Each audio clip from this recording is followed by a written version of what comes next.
एक बार भगवान सुखदेव जी महाराज जी को जब ब्रह्म बोध हुआ तो उनको लगा कोई प्रमाण तो दे कि मुझे ब्रह्म बोध हो गया है। मान लो मुझे तो अनुभूति हो गई, लेकिन यही ब्रह्म बोध है, ये प्रमाण तो मिलना चाहिए।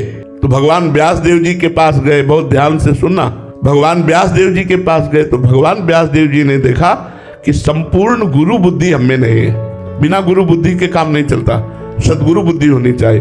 तो उन्होंने कहा इस समय परम ज्ञानी विदेहराज मिथिलाधिपति जनक जी हैं, आप जाइए और अपने अनुभव की पुष्टि महाराज जनक जी से कराइए। तो श्री सुखदेव जी महाराज जनक जी के राज्य में जब गए तो उनके मुख्य द्वार पर पार्षद खड़े थे। तो जनक जी सर्वज्ञ महापुरुष है, त्रिकालज्ञ महापुरुष है।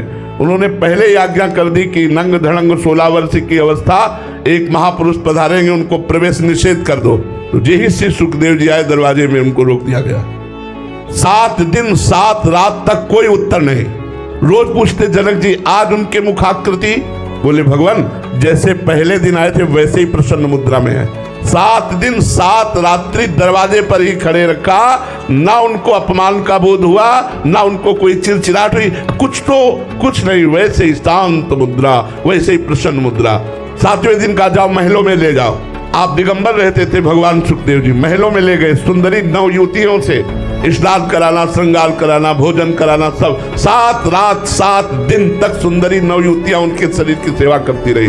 रोज जनक जी पूछते आज क्या, तो बोले प्रभु जैसे गेट के बाहर थे वैसे महल में है, कोई फर्क नहीं उनके हृदय। बाद में आरती सजाई और कहा महाराज आपको जो प्राप्त है उसे ही ब्रह्मबोध कहते हैं। तो जिनको लगता है जिन साधकों को भगवत साक्षात्कार हो गया है तो मान और अपमान, कंचन और कामिनी इनका प्रभाव न पड़ता हो, मान लेना भगवत प्राप्त हो गए।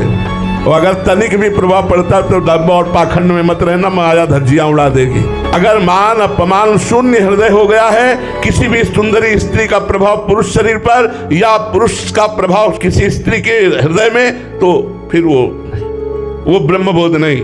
ब्रह्मबोध जिसको प्राप्त हो जाता है वो माना अपमान शून्य होता है। बिना गुरु शरण हुए, बिना साधना किए ऐसे थोड़ी बात बोध हो जाता है।